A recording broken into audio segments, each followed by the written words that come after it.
The story begins in a normal city, where a calm news broadcast announces that tonight the Koinusa meteor shower will be beautifully visible, inviting everyone to look up at the night sky. Then we meet our main character, but not in a heroic way. He's wearing a dog costume, immediately setting him apart from everyone else. He receives a message from a girl named Mo, who says she's nervous about meeting him for the first time, but also excited. Her words fill him with happiness, making this meeting feel important to him. Moments later, another message arrives. Mo says she has already reached the location and excitedly compliments his dog outfit, calling it cute. She sounds overly cheerful and repeats how happy she is that he followed her request. Then she tells him exactly where she is, G-Front building. Filled with excitement, the boy rushes to meet her, losing awareness of everything around him. In his hurry, he ignores a red traffic light and stops right in the middle of the road, his attention completely fixed on his phone. Then, Mo sends a strange request. She tells him to spin around 3 times and say woof. Without hesitation or doubt, he follows her instructions, spinning and barking like a dog, showing how deeply he's caught up in pleasing her. Suddenly, the situation takes a dark turn.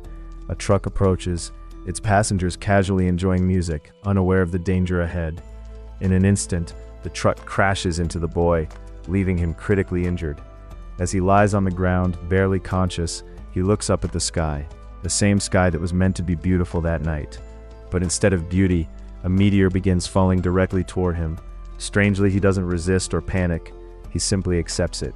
In the final moment, the meteor strikes him, causing a massive explosion. After all that chaos, he suddenly wakes up, but not in a hospital, not in heaven. He's floating in a strange, empty space. Around him are many other people, all unconscious, just drifting like they've been paused mid-existence. Naturally, the first thought that comes to mind is, where am I? Before he can figure anything out, a random guy nearby casually talks to him, like this is a normal waiting room. Hey you, how many times has it been? Our main character is confused, but the guy continues, almost proudly saying that this is actually his second time being here. Not exactly something to brag about, but he says it anyway like he's a returning customer. The conversation gets even weirder when the guy starts talking like reincarnation has rankings or attempts, and just as things start to make a little sense, he suddenly says, "Oops, looks like it's my turn." Without any warning, jets pop out of his back, and he just flies off like he's boarding a flight. Our MC, still trying to process everything, instinctively goes woof, and somehow that almost felt like the correct reaction. Then, surprisingly, jets appear on his back too. No instructions, no explanation, just instant upgrade. And before he knows it, he's flying off as well, like he's been thrown into a system he doesn't understand at all. Soon, the scene changes completely. Now it looks like some kind of auction hall, but not a normal one. The bidders aren't humans, they're gods, and they're calmly discussing people like items up for sale. The host announces the next applicant, mentioning it's a second-time reincarnator, but instead of excitement, the gods seem unimpressed. They talk about his poor previous performance and casually downgrade him to something like a low-tier rank. There's an awkward silence. No one really wants him. Then finally a bid is made.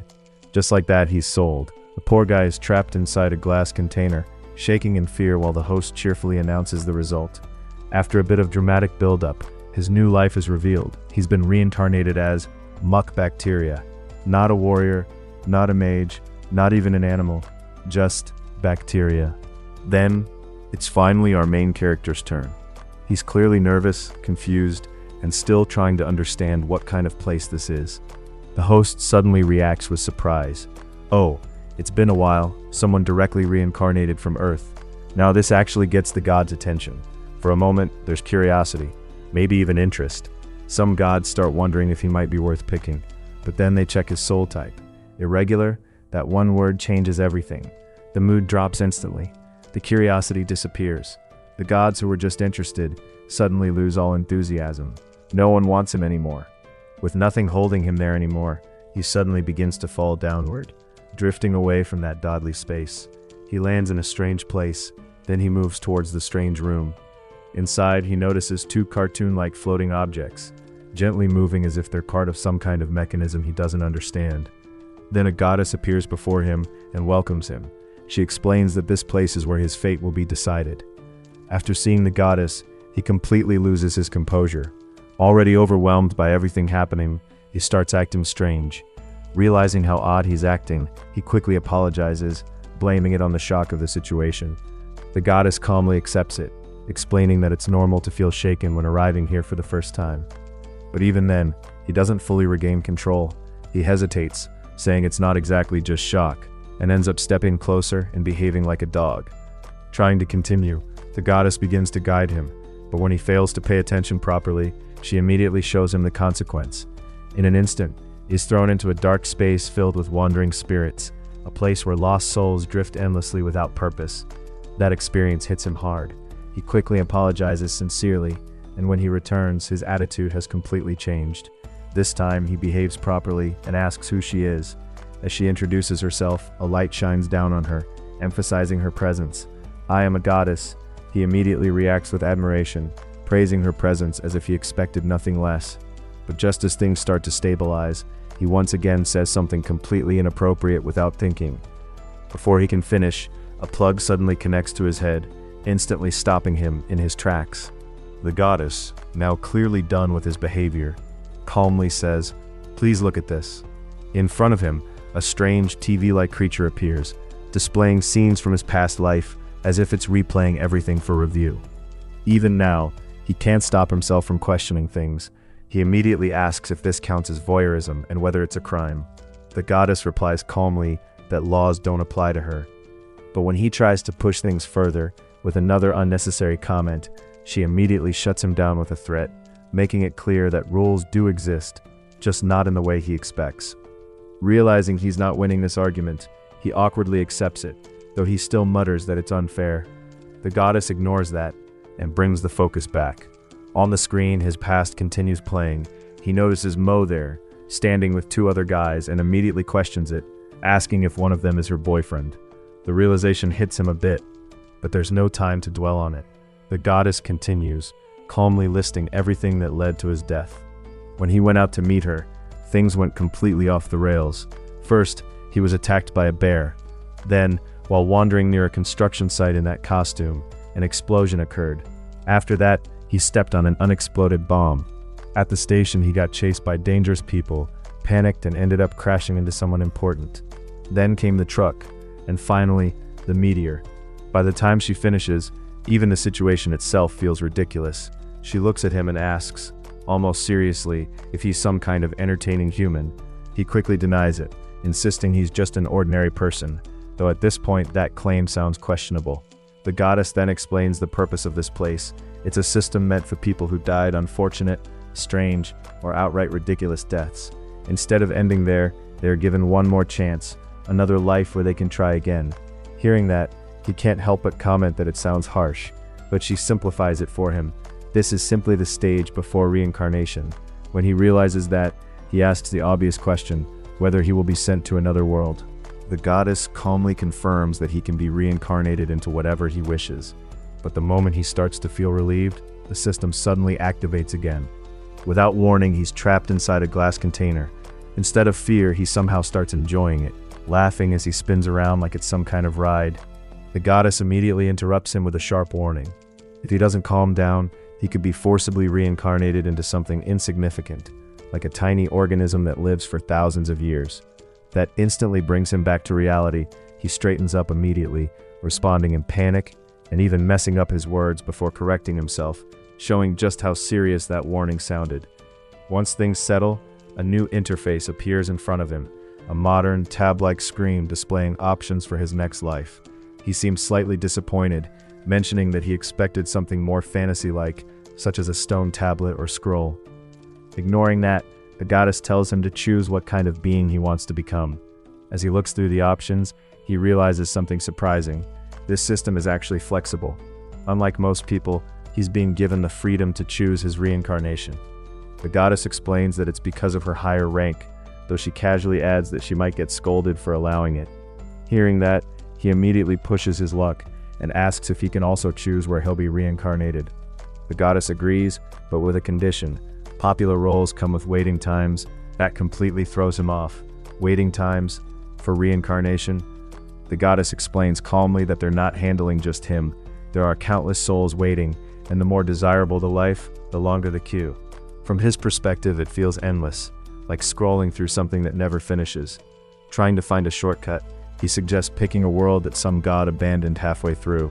The goddess reacts like that's a pretty desperate choice, but doesn't reject it outright. When he asks if it can at least be improved a little, she calls him demanding, but again, doesn't fully refuse. While browsing, something catches his attention. 2 beautiful girls in one of the worlds. That's it. Decision made. I want to reincarnate here. The goddess spins him around, and in an instant, he transforms into a heroic figure. For a moment, everything feels perfect. He looks at himself impressed. This is amazing. This is the best. Then the goddess calmly delivers the truth. The waiting time is over 50,000 years. To be exact, 50,932 years and 6 months. His excitement collapses instantly. He questions how so many people could be waiting for reincarnation, and the goddess casually replies that he's not exactly different from the rest. Looking for alternatives, she explains that if he wants something sooner, he has to lower his expectations.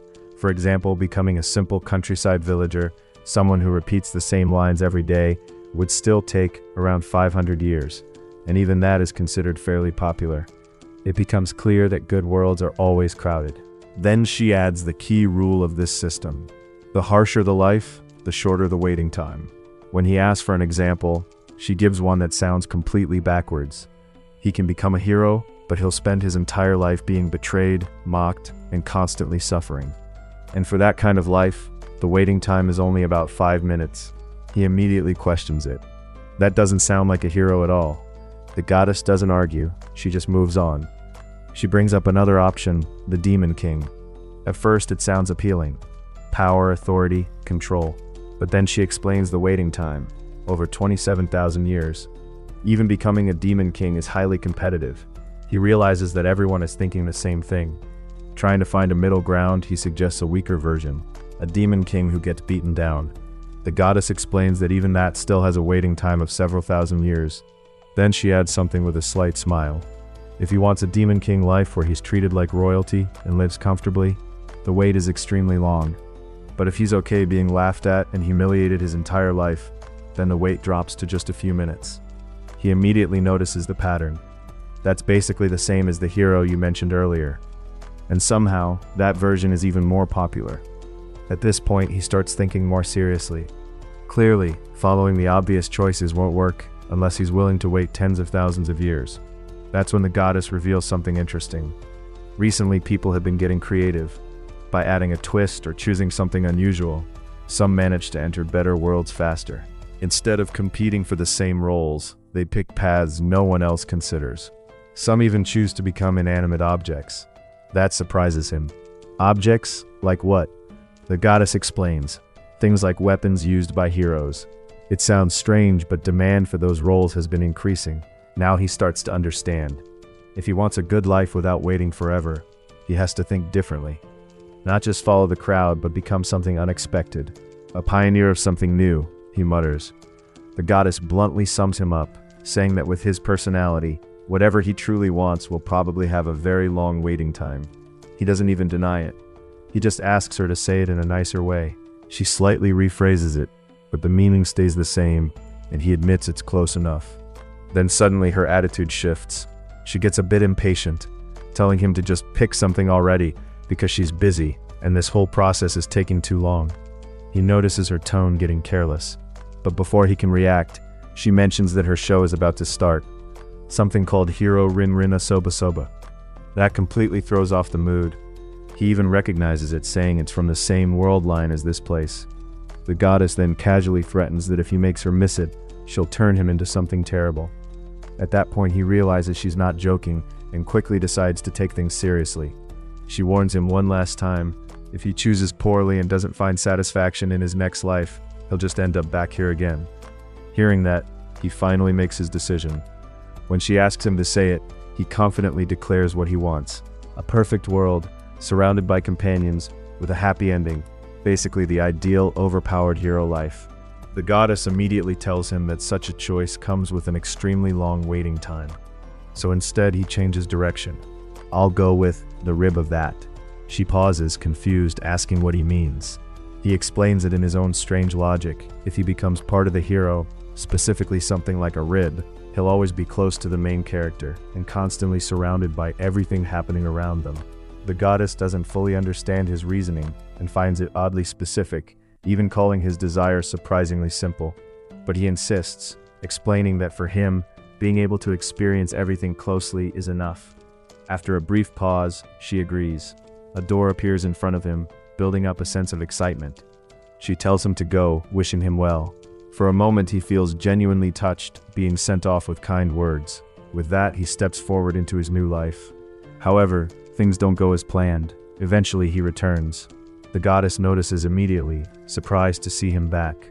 He flies toward her, but she punches him before he can land on her.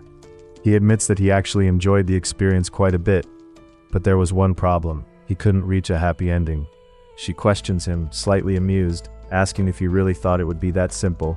He insists that things were going well at first, everything felt perfect, especially with so many heroines involved. Then, the goddess decides that instead of listening to his messy explanation, it would be faster to simply replay his entire reincarnated life. Once again, she connects the plug to his head, and scenes from his otherworld life begin playing before them like a movie. Right from the start, he becomes excited watching it. The world looked massive, filled with monsters, battles, magic, and dramatic adventures. As the hero fought powerful enemies, our main character got completely drawn into it again, proudly talking about how incredible the setting was. My amazing isekai life is about to begin. Even though he's already lived through it once, just rewatching it makes him excited all over again. Then the replay reveals the ridiculous truth of his reincarnation choice. Instead of becoming the hero himself, he really did reincarnate as one of the hero's ribs, and somehow he's incredibly proud of it. Whenever the screen zooms near the hero's chest, he immediately starts reacting excitedly. Right there. I'm right there. The goddess watches in total confusion as he treats scenes involving a rib like emotional highlights of an epic story. After a major battle, one of the heroines praises the hero and gently places her hand near his chest. The moment she touches that area, our main character reacts dramatically because from his perspective, he can actually feel it. The goddess can only stare in disbelief, wondering what exactly she's even being forced to watch. Then, another scene appears where two heroines hug the hero at the same time. Once again, our main character gets overly emotional about it, calling it the best part, while the goddess repeatedly comments that this is absolutely not something appropriate to enthusiastically show her. Still, he continues proudly narrating his own memories, like this is some legendary romance story. Then the mood shifts slightly when he points out one particular heroine. This girl is my favorite heroine. The goddess immediately comments that she looks like the type destined to lose from the very beginning. And unfortunately, she's right. The replay moves forward to an emotional scene where the heroine confesses that even after everything, even after countless chances, she still can't forget the hero. The hero gently rejects her, saying he can't return her feelings. Trying to accept it, she hugs him one last time and says that after this, she'll stop loving anyone else. And then, something completely absurd happens. A voice suddenly echoes out, "I'll love you instead." Both the hero and the heroine freeze in shock. Huh? What? Our main character then casually admits the truth. At some point he accidentally whispered his feelings out loud, as a rib. The result was exactly as terrible as expected. The heroine was completely horrified. The goddess listens to this and immediately questions how he can possibly describe that outcome as unfortunate, as if there was ever a chance it would go well. Back in the replay, the heroine starts panicking, pointing out that there's a voice coming from inside the hero. The hero himself gets confused and begins checking his own body, trying to figure out where the voice is coming from. He starts hitting different parts of himself in frustration. What the hell is this? Where is it? Then, after striking near his chest, he finally reacts in pain and realizes the source. Meanwhile, our main character proudly narrates the scene like it's some dramatic reveal. That's right, it was the rib. More specifically, the 11th rib on the right. And apparently, in his excitement, he had even introduced himself properly. Looking back on it, he admits that hearing a self-introducing rib from inside someone's body was probably horrifying for everyone involved. The goddess can only stare at him in disbelief, but the replay continues. True to being an overpowered hero, the hero doesn't hesitate for even a second after discovering the source of the voice. He literally reaches into himself and removes the rib by force. Our main character sounds strangely impressed by this, while the goddess bluntly points out the obvious. A talking rib would disturb literally anyone. Still, he insists that everything had actually been going well until then. The goddess pauses in disbelief. Then he reveals something even more ridiculous. He clarifies that he himself was actually the 10th rib on the right side, meaning the rib that got removed, the 11th right rib, was technically someone else. At this point, the goddess comments that the story has basically become a literal internal conflict. Meanwhile, back in the replay, the heroine asks the hero if he's okay after watching him violently rip a rib out of his own body. The hero casually responds that he simply got rid of an annoying voice inside him. That annoying voice was, of course, our main character. But instead of ending there, the extracted rib undergoes an unbelievable transformation. The 11th right rib is reborn as an entirely new human being. Even the goddess compares the situation to the story of Adam and Eve from the Bible, where Eve was created from Adam's rib. Somehow, this ridiculous world begins treating ribs like the source of a whole new civilization. The newly reborn 11th right rib hero turns out to be absurdly powerful too. Instead of becoming some side character, he grows into another overpowered hero entirely. That leads to a massive conflict between the original hero and the newly born rib hero. The goddess can only watch in disbelief as the situation turns into a full-scale war, caused entirely by bones. In the end, the 11th right rib hero narrowly wins by what they jokingly describe as a difference of one rib. Even the power system apparently depends on bone count. After losing, the original hero disappears, declaring that he wants even more power. At this point, the goddess starts questioning the logic of the entire world. If one rib can gain power, then theoretically all the other ribs should too. Unfortunately, that's exactly what happens. After an overly dramatic speech about combining the power of his brothers, more heroes begin appearing one after another. The goddess compares it to some kind of corporate merger announcement because the dialogue sounds less like fantasy and more like a business acquisition. Soon, the situation becomes complete chaos. Instead of one chosen hero, there are now 24 heroes running around. Our main character explains that because he remained as the original rib, he technically stayed loyal to the first hero the entire time. The goddess awkwardly admits that this is strangely honorable in the dumbest way possible. Then begins an all-out hero selection battle between the remaining 23 heroes. Each one has ridiculous titles based entirely on which rib they originated from. Some fights are serious, while others sound absurd before they even begin. He even mentions battles between heroes whose names are basically just different rib positions. And somehow, it keeps escalating. One especially intelligent rib hero, the 10th left rib hero, starts creating entirely new heroes from his own ribs and builds an army using controlling masks. The goddess instantly points out that this has stopped being fantasy and has basically become reproduction. Then our main character casually adds that the whole thing eventually started feeling like some kind of network business scheme where heroes kept creating more heroes endlessly. And somehow, even romance develops in the middle of this madness. The 9th right rib hero and the 2nd left rib hero become a couple. The goddess surprisingly accepts this part calmly, commenting that love can take many forms. Meanwhile, our main character falls downward, admitting that as nothing more than a rib, there wasn't much he could do except helplessly watch everything unfold. Suddenly, an animal girl leaps forward and catches him in her mouth. A kemonomimi heroine carrying him around like prey. The sight is so bizarre that even the goddess calls it borderline psychopathic. Looking back on everything, our main character sighs nostalgically, describing the whole experience as strangely memorable. The goddess then remembers that he was a full-body sensory type, meaning he could somehow experience everything despite being a rib, which honestly explains way too much. In the final battle, the remaining 3rd left rib hero unleashes something called the Rib Miracle. The attack is so absurdly powerful that every fallen hero instantly collapses back into shattered ribs. No dramatic friendship ending, no exhausted survivors, just bones everywhere. Eventually, the heroines gather the remains and bury them, bringing the war to an end. The goddess assumes our main character disappeared along with the others, but somehow, he survived. Apparently, he remained with the kemonomimi heroine after she became lonely, and the two spent peaceful days together afterward. The goddess immediately points out that the heroine herself was probably another reincarnator, because no normal person would emotionally bond with a rib. Still, he insists he was genuinely happy. Unfortunately, that peaceful ending also didn't last. One day, a science-type heroine discovers him and becomes fascinated. Calling him a perfect specimen, she dissects him for research, and that's how he dies. Again, the goddess comments that, to be fair, nobody would normally realize they were dissecting the remains of a former hero's rib. So, carrying lingering regrets, he returned once more to the reincarnation space. But instead of sounding traumatized, he mostly sounds nostalgic. He even admits that one of his remaining regrets was wanting affection from the goddess herself. The goddess responds with a terrifyingly calm warning. If she touched him, he'd instantly turn to ashes. Instead of being scared, he immediately starts wondering whether those ashes could still be useful as fertilizer. At that point, the goddess actually considers testing it.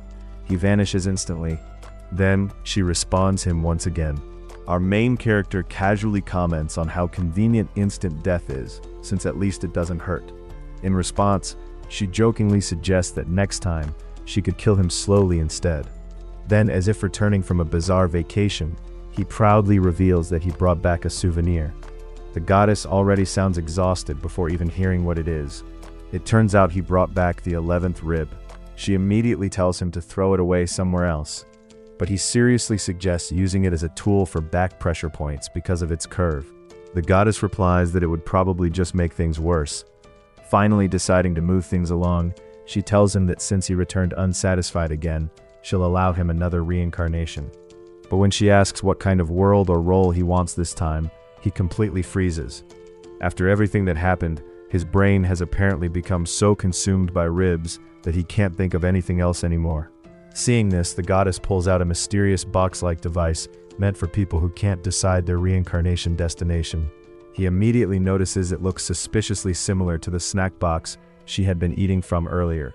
Ignoring that observation, she tells him to shake it, claiming it will perfectly determine the reincarnation he truly desires. Despite how unreliable it looks, he decides to trust it and give it a try. He shakes it, and the machine suddenly shoots out a candy-like ball straight into his face. He picks it up and realizes that his next reincarnation will be as a hermit crab. And that's where this episode ends. If you enjoyed the video, don't forget to leave a like and subscribe to the channel by hitting the bell icon.